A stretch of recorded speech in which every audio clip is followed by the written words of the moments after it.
ma vie quotidienne est-elle en harmonie avec la volonté de Dieu afin que je puisse revendiquer avec confiance ses précieuses promesses? C'est pourquoi il nous a été donné des promesses extrêmement grandes et précieuses, afin que, par elles, vous participiez à la nature divine en échappant à la corruption qui existe dans le monde par la convoitise. 2 Pierre 1, verset 4. Le but des promesses de Dieu. Dieu a placé les promesses dans sa parole pour nous amener à avoir foi en lui. Dans ses promesses, il lève le voile de l'éternité, nous donnant un aperçu du poids de gloire bien plus considérable et éternel qui attend le vainqueur. Les prières seront exaucées.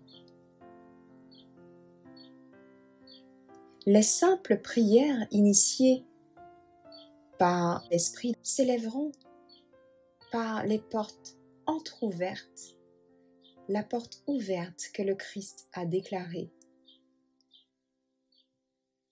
J'ai ouvert et personne ne peut fermer.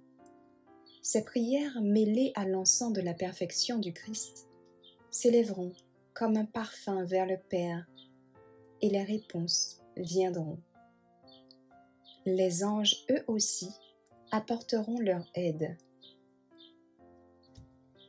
La tutelle de la milice céleste est accordée à tous ceux qui travaillent dans les voies de Dieu et qui suivent les règles de l'art.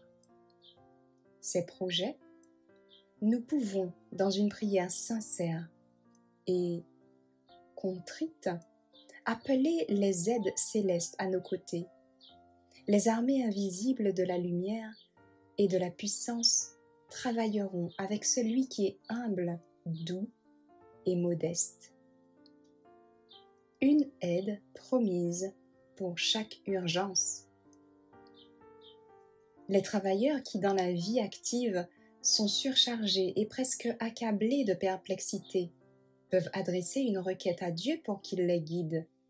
Les voyageurs, par la mer et par la terre, lorsqu'ils sont menacés par un grand danger, peuvent ainsi s'en remettre à la protection du ciel.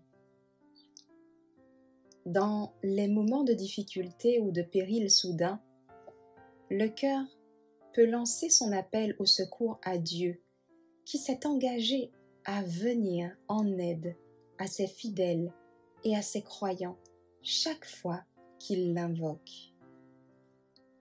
S'il s'écarte un instant du regard fixé sur Jésus, ce n'est que parce qu'il pêche délibérément, car lorsqu'il s'aperçoit de son erreur, il se retourne et fixe ses yeux sur Jésus, et le fait qu'il se soit trompé ne le rend pas moins cher au cœur de Dieu.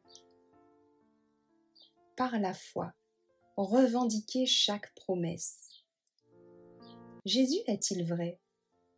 Est-ce qu'il pense ce qu'il a dit? Répondez résolument au oui à chaque mot.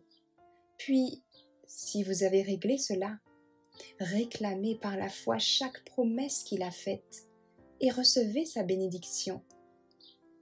Car cette acception par la foi donne la vie à l'âme.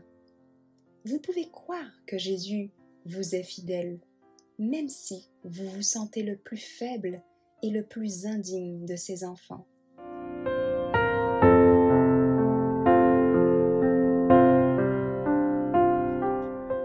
Prions ensemble.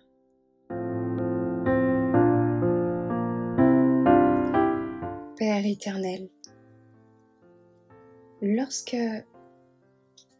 nous nous faisons baptiser dans l'eau au nom de Jésus, nous t'appartenons. Avec ton aide, nous faisons l'expérience d'une victoire permanente et nous devenons des vainqueurs. Nous pouvons alors venir avec confiance dans la prière, sachant que tu répondras abondamment, encore plus que ce que nous pouvons demander ou même penser.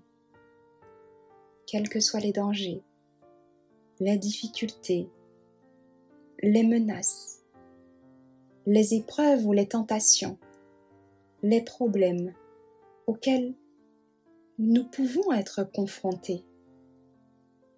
Une armée de gardiens célestes, d'anges, nous protégera et nous aidera. Oui, tu nous l'as dit dans ta parole.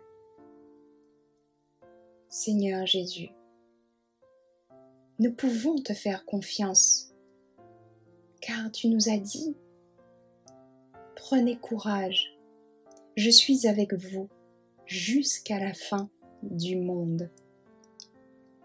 Je ne vous quitterai jamais, ni ne vous abandonnerai. Amen. Merci pour tes promesses qui sont véritables.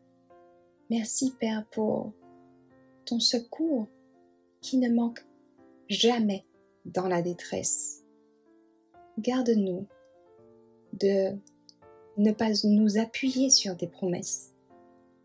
Garde-nous de manquer de foi.